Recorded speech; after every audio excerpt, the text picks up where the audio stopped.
Welcome to my channel, Whispered Logs. Today's story is one that will grip your heart, test your emotions. History isn't just written on battlefields. Sometimes it's written in the quiet halls of a military base, where the clash of pride and dignity can echo louder than any gunfire. This is the story of a young officer humiliated in the most degrading way imaginable by her own superior. But what she did next shocked the entire base, changed lives, and redefined what true strength looks like. So listen carefully, because once you hear this, you'll never forget the name. Emily Carter. Emily Carter was not born into the military. Her father drove trucks across long highways. Her mother worked night shifts at a hospital. They weren't a family of medals, salutes, or polished boots. But Emily grew up with a hunger to serve. She devoured war documentaries, read soldier memoirs, and memorized stories of courage whispered through history. At 24, she pinned on her second lieutenant bars. She was young, determined, and carried herself with a quiet fire.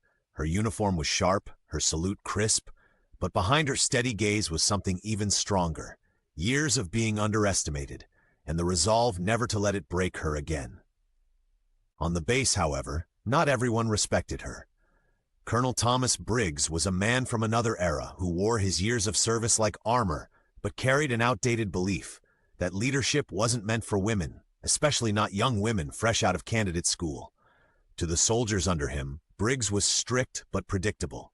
To Emily, he was a wall, cold, immovable, and determined to break her spirit. He nitpicked her reports. He mocked her stance during drills. He dismissed her ideas in briefings. He never said it outright, but everyone could see it. To him, Emily Carter was a mistake in uniform. And yet Emily endured. She stayed late in her office, helping enlisted men with paperwork. She showed respect to every soldier, no matter their rank. She didn't fight pettiness with pettiness. She built her reputation one action at a time. Slowly, whispers spread. Lieutenant Carter was different. Fair but firm, strong but kind. That whisper grew, and it unsettled Colonel Briggs more than anything. It happened on an afternoon like any other. Emily received an order to report to Colonel Briggs' office. She expected another lecture about lack of experience. Instead, she walked into something she could never have imagined. Briggs sneered as she entered. "You think you belong here, Carter? That little rank on your shoulder makes you an officer? You're a joke."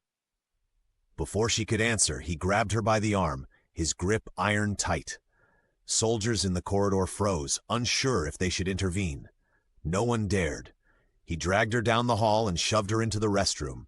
And then, in a moment that would scar the memory of everyone who saw it, he forced her head into a toilet bowl and held it there. Cold, filthy water rushed over her face. The burn of humiliation was worse than the sting in her lungs. When he let go, she gasped for breath, water dripping from her hair, heart pounding with rage and shame. For a second, she wanted to collapse. She wanted to scream. But instead, she stood tall, eyes blazing with something stronger than fear. Her voice was steady. "Colonel, you've disgraced not me, but the uniform you wear. And every soldier here will remember this, not as my humiliation, but as your shame." And with that, she walked out, head high, silent, unbroken. By nightfall, the base was buzzing. Soldiers whispered in the barracks, in the mess hall, in the motor pool. "Did you hear what Briggs did? Did you see how Carter stood tall after it?" Outrage simmered in some. Fear silenced others.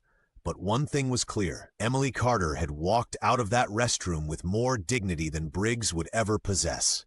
That night, alone in her quarters, Emily wept. Not for herself, but for the fact that such a dishonorable man commanded good soldiers.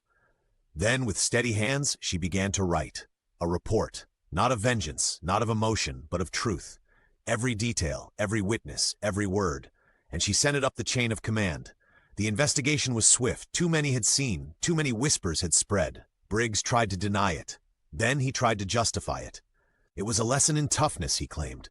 But lies collapse under the weight of truth. Witnesses came forward. Carter's report was airtight. The day of the hearing arrived. The base fell silent. Soldiers gathered, not to speak, but to watch. Emily walked in wearing her uniform, every line pressed, her chin lifted high. Briggs sat across, red-faced, glaring. Emily did not gloat. She did not raise her voice. She simply told the truth. Calm, clear, undeniable. Every word she spoke cut deeper than anger ever could, because it revealed not only what Briggs had done, but who he truly was. The panel of officers deliberated only briefly. The verdict was unanimous. Colonel Briggs, relieved of command, stripped of rank, dishonorably discharged. The shockwave rippled across the base. Soldiers who had once cowered under him now stood taller. The shadow he cast was gone. Weeks later, Emily Carter crossed the parade ground. Soldiers stopped what they were doing. One by one, they raised their hands in salute, not out of obligation, but out of honor. Emily returned the salute, her eyes stinging with tears she refused to let fall. She hadn't fought with fists, she hadn't screamed. She had stood with dignity and won. Emily went on to serve in missions overseas. She rose through the ranks, not just because of her skill, but because of the respect she carried, the kind no one could strip away. Her story became a quiet legend whispered among recruits, the lieutenant who stood tall against humiliation. They said it wasn't the act that shocked the base, it was what she did after. She refused to be reduced by hatred. She refused to surrender her honor. And years later, soldiers still told her story. Strength is not just muscles or weapons. It's not shouting commands or winning battles. Sometimes, true strength is dignity. It's standing tall when others try to drag you down. It's courage in the face of humiliation. Emily Carter proved that rank can be given, power can be abused, but honor is carried in the soul, and that is why her story will always be remembered. If this story moved you, if it made you think about the meaning of true strength, don't forget to like, comment, and subscribe. Your support keeps stories like these alive. And remember, history isn't just written in wars, it's written in moments of courage like this.